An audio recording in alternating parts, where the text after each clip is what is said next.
UFC fighters that will fall off soon. That's what I want to come on here and talk about today, guys. For one reason or another, I think these UFC fighters are due for a fall off. Some of these guys are even champions or guys who are lost a few and they're still at the top of their divisions. I think just one way or another, the fighters in this video will fall off within the next year or so. So let's get right into it. First, I have Deiveson Figueiredo. Now, first of all, let me say, I feel like a lot of people hype up his bantamweight run so far a little more than they should have. I mean, look at his wins, guys. Marlon Vera, Cody Garbrandt, and Rob Font. Now, I love Figueiredo, but let's be real. Marlon Vera is not good. He just isn't. I don't care if he fought for O'Malley for a belt. He's not top 5 caliber. Cody Garbrandt, we know. I mean, what else is there to say? It's Cody Garbrandt. He's like 2-6 in his last 8. Rob Font, I like Rob Font, dude, but he's like nearly 37 years old and he's one-dimensional. So it's like Deiveson Figueiredo was supposed to beat these guys, and it is impressive that he did it all at 36 years old. With that being said, he just got absolutely dominated by Petr Yan. I know the rounds were close, but he lost every round, arguably. And he's nearing 37 years old. Father Time is undefeated, boys. I like Figueiredo, but I don't think he's going to be on top of the bantamweight division in the next year. I think he's going to fall off and probably retire. Because looking at him, I don't think he beats Sandhagen. He's obviously not going to beat Petr Yan. I don't think he beats Umar. I don't think he beats O'Malley. I don't think he beats Merab. He can beat Marlon Vera in a rematch. He probably could beat Henry Cejudo. I don't think he beats Song Yadong, Mario Bautista, Jose Aldo. It's like a lot of these guys are going to beat Figueiredo. And at nearly 37 years old, it's tough, man. People always talk about fighters needing to retire whenever they get older. Why does nobody talk about Figueiredo being nearly 37 at flyweight? I mean, at bantamweight. He looks good, don't get me wrong, but Father Time's undefeated, and eventually his body will give out. I like Figueiredo, but in 2026, I do not think we see him in the top 10 of bantamweight. Let's move on to the next one. Alexandre Pantoja. Now, this one might be controversial because Pantoja is the reigning flyweight champion, and he's pretty much lapped the division. He's beat Brandon Royval twice. He's beat Brandon Moreno twice. He has a win over Kai Kara-France. I mean, he has a win over Steve Erceg that he arguably lost. But either way, he's a dominant champion right now. But let's not pretend like this guy isn't 34, nearing 35. And with a guy like Pantoja who relies on his iron chin to kind of just march forward and kind of trade in the pocket. And I know he's primarily a grappler, but when he is on the feet, he's known for his good chin. You never want to be known for your good chin. And I just feel like as this guy ages, he's bound to get cracked and lose his belt soon. Is it going to be Asakura? Is it going to be the next up-and-comer? I don't know. A lot of people might call this take delusional, but 34 years old at flyweight is not young, guys. And eventually, that chin will go. And low-key might be picking a Kai Asakura upset. We will see. But nah, my prediction is a Pantoja grappling clinic. But Kai Asakura absolutely could crack his chin. Because like I said, the older you get, the worse your chin gets, the harder the weight cuts get, the slower you get. So all of this is stacked against Pantoja, and I think he's due for a loss. And I feel like once Pantoja loses, he might go on a losing streak just because when you're that old and you get chinned or knocked out, your confidence takes a big hit. You might not ever be the same fighter, guys. So I have Pantoja due to fall off. I think maybe middle to the end of 2025, he might lose his belt and we might see a new flyweight champ just because of age factor. Let's move on to the next one, guys. Marlon Vera. Now, Marlon Vera is about to be 32. He's been fighting for a long time, right? He's 23-10, I believe. 10 losses, and every single loss has been to decision. He's never been finished in the UFC. The issue with Marlon Vera, he's never been known for having a good chin, which means he is known to take a good shot. You never want to be known for being able to take a shot. Not top 5 caliber. I never thought Marlon Vera was top 5 caliber. He just doesn't pull the trigger. He has skills, but it's like he doesn't use them. He's his own worst enemy. And yeah, man, he has a lot of miles in his career, a lot of fights, a lot of wars, so to speak. He got absolutely brutalized by O'Malley. He just got pieced up by Figueiredo. And it's like this guy, even like, 12, 13 years into his MMA career, still can't pull the trigger. And I just think we're going to see the division pass Marlon Vera up a bit. If you look at the top, 7 fighters, I think he loses to the champ. I think he loses to O'Malley. I think, he lost to O'Malley. I think he loses to Umar. I think Petr Yan beats him. Corey Sandhagen already beat him. Deiveson Figueiredo beat him. I think he potentially loses against Cejudo with the way he fights. Song Yadong beats him in a rematch. Shit, I'd probably pick Rob Font to piece up Marlon Vera at this point. So it's like, dude, Marlon Vera, I just don't think he's skilled enough to pull the trigger and be that guy. I mean, how long are we going to just say, yeah, man, if only Marlon Vera pulled the trigger, he could be like championship caliber. But he's never going to, dude. He's proved that time and time again that he just cannot pull the trigger and be the fighter he needs to be. So I absolutely believe by 2026, we're going to see Marlon Vera, instead of sitting in that number 6 spot, we're going to see him sitting in that number, 11 to 13 spot. But we'll see. Maybe he can pull it together. I doubt it. This guy's been a letdown for a long time for me. And yeah, one of the most frustrating fighters to see. He was in that video I made about frustrating fighters because he could be so much better. He just doesn't. Let's move on to the next one, boys. Justin Gaethje. Now, Justin Gaethje, the amount of damage this guy's taken is insane. He's 36 years old. That fight against Max Holloway, that was life-changing damage. He got his nose crushed in the first round. He got absolutely pieced up for the entire fight and then face-planted with 1 second to go. Not to mention, this guy's had wars with Poirier. He's had wars with Eddie Alvarez, wars with Michael Johnson, Michael Chandler. Like, the list goes on and on. Every fight this guy gets in is a war. Even in World Series of Fighting, where he came from when he was 18-0, despite winning all of his fights, he was still taking a lot of damage and going to wars. So his entire career has been taking punishment. He's now 36 years old, and looking at the top 15, man, anybody who can grapple is beating Justin Gaethje. It's just the way it is. Arman Tsarukyan smokes Justin Gaethje. Islam Makhachev smokes him. Charles Oliveira smokes him in a rematch. I think Dustin Poirier beats him in the trilogy. Max Holloway in a rematch would beat him. I'd maybe even pick Dan Hooker, but he probably beats Dan Hooker. Michael Chandler would lose probably. Gamrot beats him. I think Dariush still beats him unless Dariush gets chin. Moicano definitely beats him. Fiziev probably beats him in a rematch considering the damage he's taken. He probably beats Benoit Saint Denis. I'd pick Paddy Pimblett against Justin Gaethje at this point, if I'm being honest. Jalen Turner, that's a tough one. And Grant Dawson, I'm not sure.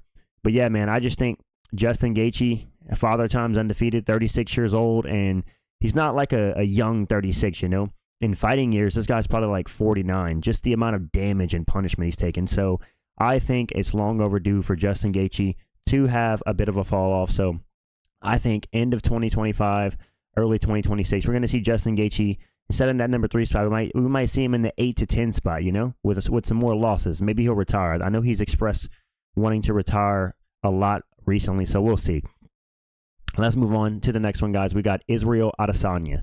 Now, Adesanya, a lot of people are coping with his Dricus du Plessis fight, saying, man, he was tearing Dricus up before he got submitted, and I just don't agree with that narrative. Dricus was holding his own the entire fight. Sure, there were moments where Izzy looked good and looked like he was in control of the fight, but let's not pretend like he was dominating Dricus. He wasn't. And he ended up getting submitted. He's 1-3 in his last 4. He got dominated by Strickland, and then he got finished by Dricus du Plessis. There's no easy fights for him left at the top. He has a lot of miles as a fighter. Israel Adesanya has had over like 110 combat sports fights. I mean, this guy's been fighting forever. Respect to him. In kickboxing and then into the UFC, this guy's had an extensive career striking. He's 35 years old, and when you look at the top of the division, I think he loses to Dricus in a rematch. I think Sean Strickland will beat him again. Khamzat Chimaev runs across the octagon, takes him down, and submits him. Robert Whittaker, he probably beats him. That's a tough stylistic matchup for Whittaker. Nasruddin, I'd probably pick him to beat him. I'd pick Cal Barajo against him. He beats Marvin Vettori again. Beats Cannonier. Don't know about Brendan Allen. I don't know. He's still, so reading this list, I mean, he still can beat a lot of these fighters, but at 35 years old and 1-3 in his last 4, how motivated is Adesanya? So, I don't think Adesanya is going to have as big of a fall off as maybe these other fighters, but I think that Adesanya is going to drop out of the top 5 within the next year. That's what I think. I think we're going to see Israel Adesanya maybe get passed up by the division a little bit. I got a lot of talented grapplers coming up in the division. Michelle Pereira at the bottom can grapple. I know his cardio sucks. Anthony Hernandez can grapple. Jack Hermanson can grapple. Roman Dolidze can grapple. Brendan Allen can grapple. And I'm not saying that just because they're grapplers, they can take him down and submit him, but anytime that Israel Adesanya is facing these grapplers, he's going to have to worry about the threat of the takedown, which can make him tentative in the striking, or he can just become coasting, leg kicking Izzy. Either way, Israel Adesanya, no more easy fights for him. I think by 2026, we're going to see him fall to like number 7, number 8 at middleweight. Maybe I'm wrong. Maybe he goes on another title run. I'm not sure, but that's my prediction. Adesanya due for a fall off, in my opinion. Let's move on to the next one, Jamahal Hill. Now, listen. I don't think Jamahal Hill was ever good to begin with, guys. I've made this point multiple times. His best claim to fame is beating a 42-year-old Glover Teixeira who was coming off a life-changing war against Yuri Prochazka. Now, listen, if you go through a war like he did with Yuri Prochazka at 42, you're not going to be the same person. Your recovery when you're 42 years old is not the same whenever you're in your 30s.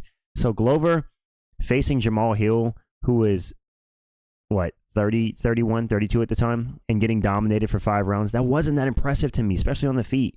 Glover's got decent striking, but he's a grappler at the end of the day.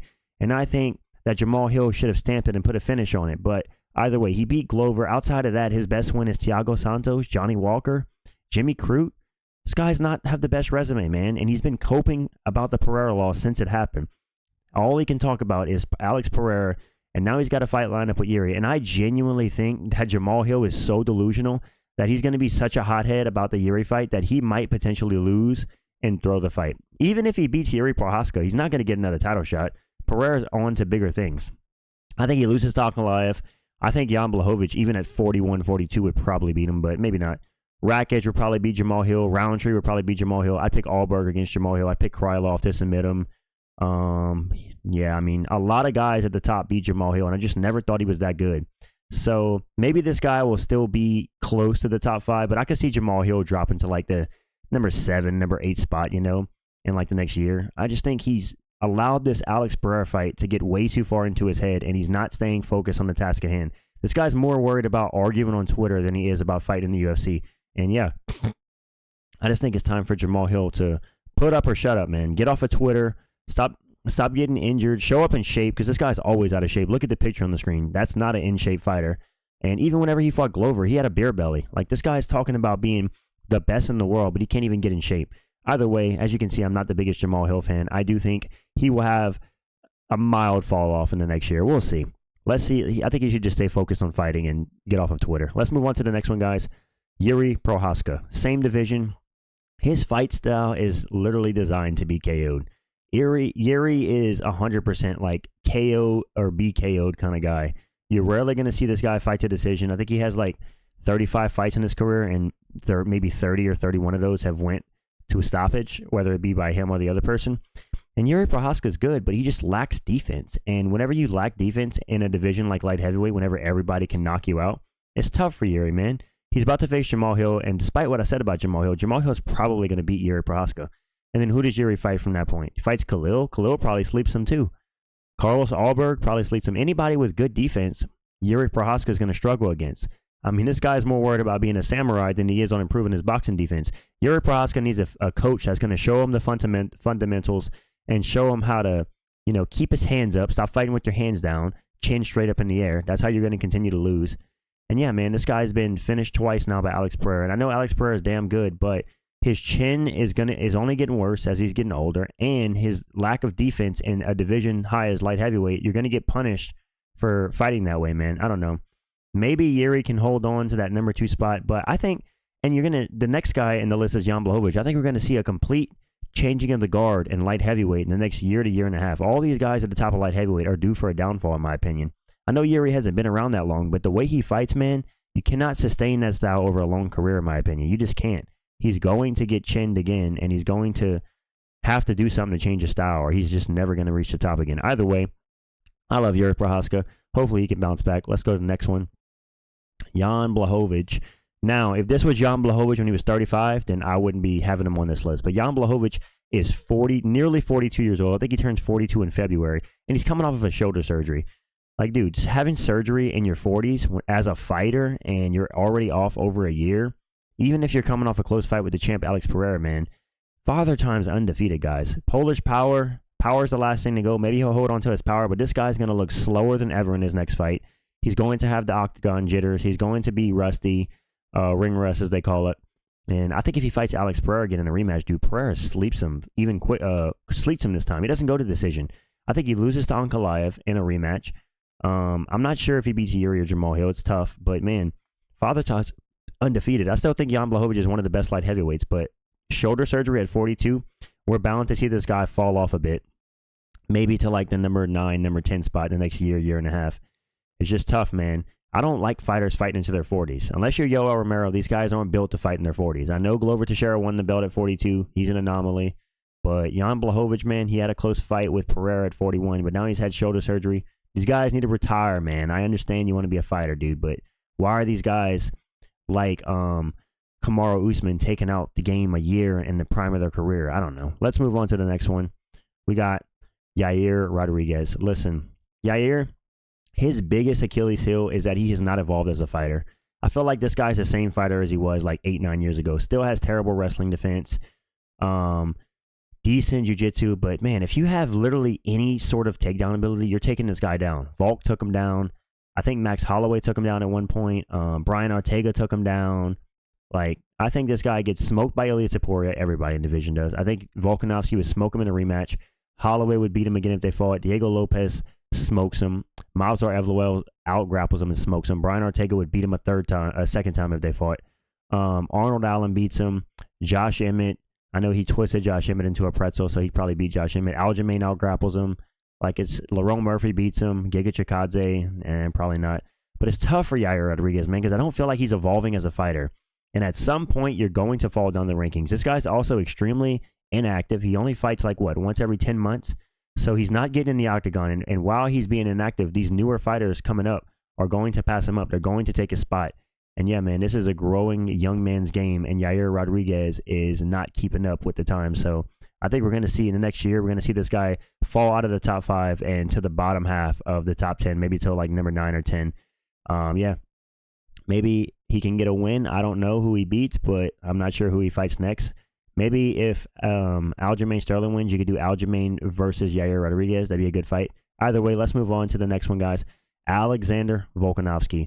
Now, Alexander Volkanovski's biggest chance of downfall is how stubborn he is. This guy is so stubborn. He wants to prove he's the best. He wants to come back and get his belt. But listen, man, you've been KO'd twice in a row, Volk. This guy was one of the toughest and most durable fighters we've ever seen. He's always been a little chinny, but he's always been durable. He's always had insane recovery. And man, he got KO'd by Islam, and then he got KO'd by Topuria, and now he wants to fight Topuria immediately. I would love to see Volkanovski get a win before he jumps right back in there and fights Topuria. I'm nervous for Volk, man. I don't want to see this guy go on a freaking 5-fight knockout loss streak, you know? And I would love to see him move up to lightweight. He looked amazing versus Islam, dude. And there's not like there's like tons of knockout artists at the top of lightweight. You know what I'm saying? Arman has pillow hands. Charles Oliveira is fighting tentative these days, you know? Max Holloway, they've already fought 3 times, but he wouldn't knock him out. Justin Gaethje's slow and old. It's like he could beat a lot of these guys at lightweight, man. And seeing him cut down to featherweight for another fight against Topuria where he's probably going to get KO'd, it's tough for Volkanovski. And listen, man, if he fights Topuria in his next fight and he gets KO'd, I think that might be it for Volkanovski. 36 years old, coming off of 3 KO losses, that's going to be extremely tough to come back no matter who you are. This guy's going to go from being the pound-for-pound great to a guy who is too stubborn for his own good to listen to his coaches and fight other fighters in between his runs against Topuria. I don't know. I just feel like Volkanovski's coaches need to sit him down and say, look, man, you were the best in the world at one time, but you're getting older. Your chin's not going to be the same. We got to approach our fights and be smart about it differently. And yeah, man, I hope Volkanovski can string together a win. I hope this is wrong and this ages poorly. I hope Volkanovski goes on another 5-fight win streak and captures a belt. That would be insane to see at 36, but I just don't see it, guys. Let me know what you think about that one in the comments. Let's move on to the next one. We got Kamaru Usman. Now, Kamaru Usman, can somebody tell me why this guy just took a year off at 37 years old? He looked incredible again on short notice against Hamzat. Arguably won the last 2 rounds of the fight and made it a draw because he got 10-8 in the first. Kamaru Usman, after that fight, I don't know if he's injured. He hasn't said anything about injury, but this guy just took a year off at 37 years old. Like, bro, you're trying to be the greatest welterweight of all time. Why are you taking a year off and arguably still in your prime years? Now he's going to come back at nearly 38 years old with his chin and his knees only getting worse with age. And I just don't see it going too well for Kamaru, man. The welterweight division is a shark tank right now. He's already lost twice to Leon Edwards. I think that he loses to Bilal at this point because of his knees are bad. Prime Usman beats Bilal. He loses to Shavkat. Sean Brady, he probably wins by keeping it on the feet. He loses to JDM, in my opinion. Beats Colby. Probably loses to Ian Gary. He might even lose to Joaquin Buckley at this point. It's tough for Kamaru Usman, man, because he would beat, in his prime, he beats most of these guys. But the issue with Usman is, why are you taking a year off from your career when you're nearly 38 years old in the welterweight divisions? Like, this guy better come back with all the EPO in the game if he's going to be coming to get his belt back, because he's going to need it. I would personally like to see Kamaru move up to 185 and for some fun new matchups up there, but he's not gonna. He's going to stay at 170. He's probably going to fight Jack Della Maddalena at UFC 312 next. We will see. It's yet to be announced, but yeah, man, I think we're going to see Kamaru fall outside that top 5 in the next year or so just because he's getting older. His knees are not getting any better as he ages. So, yeah, shout out to Kamaru, the most exciting welterweight title run of all time, even over GSP, because GSP was the most dominant and accomplished champion. But Kamaru's title reign, despite having rematches, he was so fun to watch, so active, fun to watch. But, yeah, you can't just take a year off in your career at nearly 38 years old and come back looking the same. You just can't. Let's move on to the next one. Colby Covington. Now, Colby Covington, the division has passed him. Colby Covington fights like when I think of Colby Covington, I think of like 2017. I don't think of 2024 because this guy fights and takes 2 years off every time. He's had 1 win in the last 4 years against who? Jorge Masvidal, who's now retired.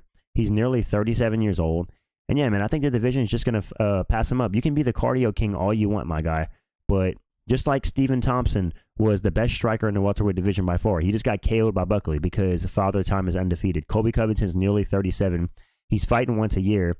And when you're fighting guys coming up like Buckley, who's knocking everybody out and out-grappling people, how hungry is Colby Covington, you know? He's going to look slower than ever with age. His takedowns are not going to be as threatening as they used to be.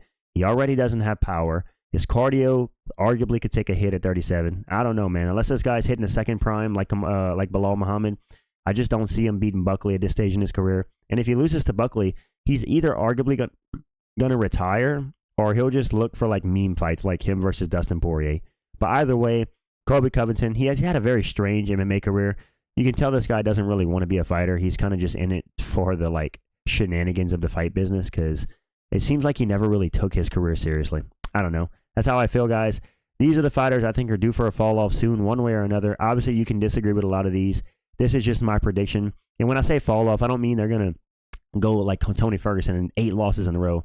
I just more so mean like they're going to fall off in the sense of they're not going to be in the top 5. You know, they're not going to be the champ. They're going to be falling down to like the lower side of the top 10. That's what I'm saying. So, yeah, that's it, guys. Thank you guys for watching. Hope you guys have a great day. Yeah, peace out.